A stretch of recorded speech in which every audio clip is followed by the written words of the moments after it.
গতকাল কলকাতা হাইকোর্টে এক্সপিরিয়েন্সের 10 মার্কস নিয়ে সেই অর্থে কিছু হয়নি, মামলার শুনানি অবধি হয়নি।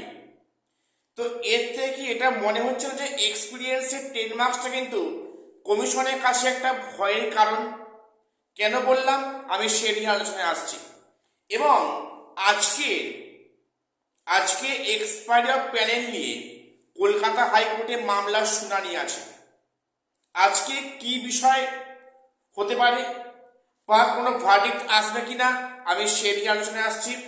এবং অনেকে যে বলছো আপার প্রাইমারি, সেটা কি ভোটের আগে বিজ্ঞপ্তি বা পরীক্ষা হওয়ার সম্ভাবনা আছে, আমি সে নিয়ে আলোচনায় আসছি। এবং এবং 24 এবং 25 তারিখে যাদের কাউন্সেলিং আছে তারা তো গতকাল তো স্কুল লিস্ট পেয়ে গেছো, এখন তোমাদের কি করণীয়, বা যাদের এখনো স্কুল লিস্ট প্রকাশ করেনি, অর্থাৎ যারা সেকেন্ড ফেজে থাকবে, তাদের এখন কি করণীয়, আমি এই সমস্ত গুরুত্বপূর্ণ বিষয় নিয়ে তোমাদের সামনে ডিসকাস করতে এই ভিডিওতে এলাম।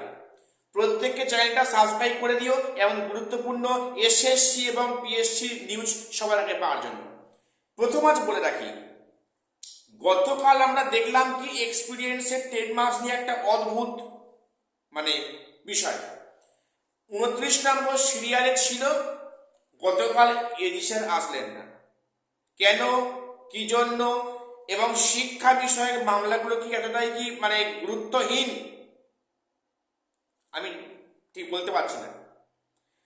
তো সেখানে যেটা মনে হচ্ছে এক্সপিরিয়েন্সের 10 মার্কস কিন্তু একটা ভয়ের কারণ, যার জন্য কি তারিখ পে তারিখ আসছে, আজ নয় কাল, কাল নয় এক দুদিন পর, এগুলো কেন আসছে?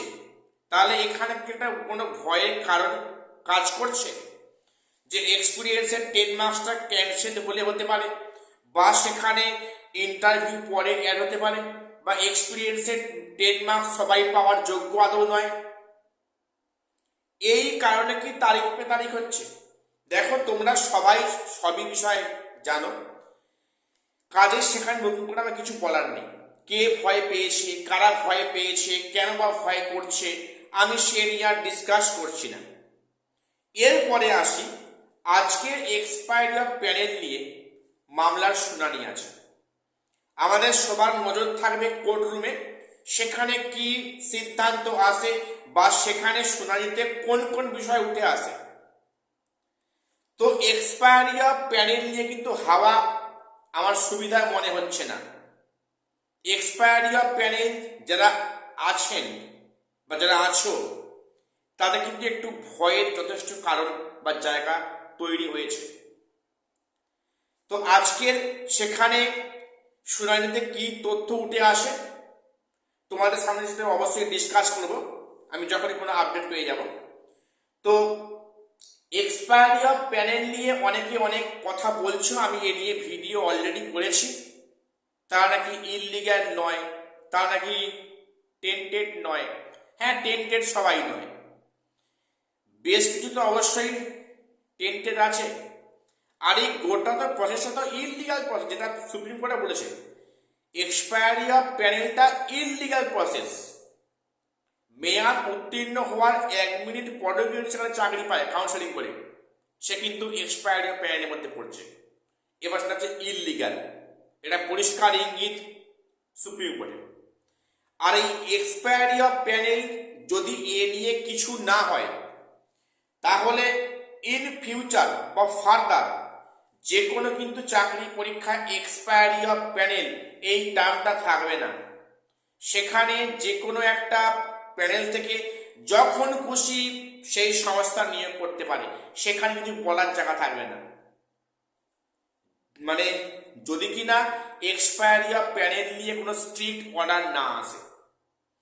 পক্ষান্তরে একইভাবে বলা যায় যে এক্সপিরিয়েন্সের 10 মার্কস যদি থেকে যায়, ভবিষ্যতে কিন্তু এটা নিয়ে আরো দুর্নীতি হবে এর পরবর্তী ক্ষেত্রে।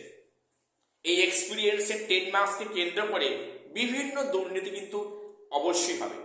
কাজেই তো আমার মনে হয় যে এক্সপিরিয়েন্সের 10 মার্কস এবং এক্সপায়ারি অফ প্যানেল নিয়ে কিছু একটা গুরুত্বপূর্ণ কিন্তু আপডেট অবশ্যই আসবে।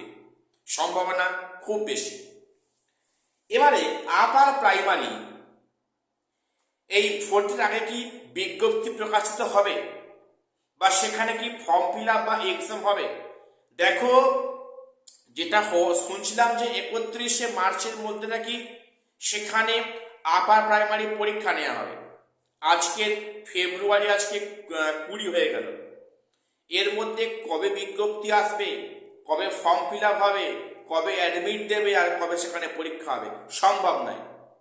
ভোট প্রক্রিয়ার আগে পরীক্ষা নেওয়াটা অসম্ভব, যেখানে মার্চে কিন্তু শুরুর দিকেই কোড অফ কন্ডাক্ট রুলস মানে লাগু হয়ে যাবে, অর্থাৎ ভোট ডিক্লেয়ার হয়ে যাবে।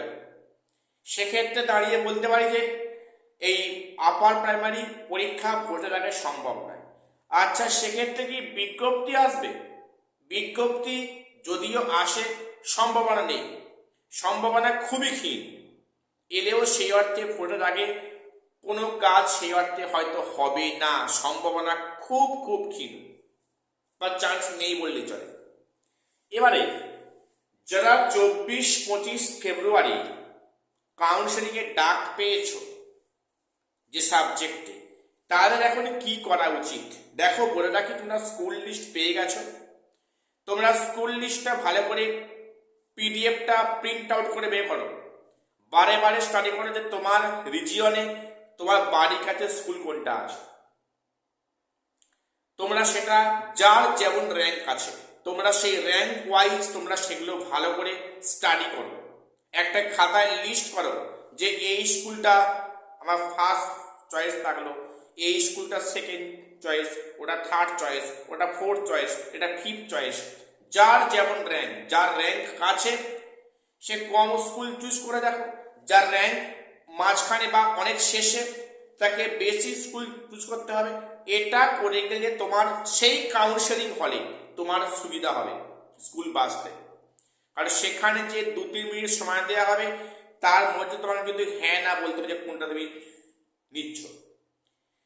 এবং আমি তোমাদের এটাও বলবো, তোমরা এই স্কুলগুলো তোমাদের মানে প্রেফারেন্স করা স্কুলগুলো তোমরা ইতিমধ্যে এর মধ্যে তোমরা ঘুরে আসো।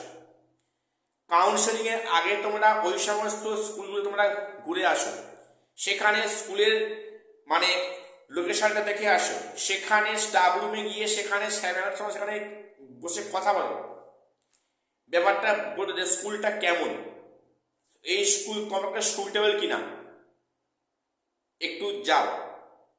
এই যে মাঝখানে কলিং টাইম পাচ্ছ, তোমরা স্কুলগুলো একটু ভিজিট করে আসো, দেখে আসো, এতে করে তোমার সুবিধা কাউন্সেলিং এ। ঠিক আছে? তো যাই হোক, আজকে এটুকুই আমরা আপডেট দেওয়া ছিল। প্রত্যেকে চ্যানেলটা সাবস্ক্রাইব করে রাখো এমন গুরুত্বপূর্ণ পিএসসি এবং এসএসসি গুরুত্বপূর্ণ আপডেট সবার আগে পাওয়ার জন্য। আজ শেষ করছি, দেখা হচ্ছে পরে কোনো ভিডিওতে।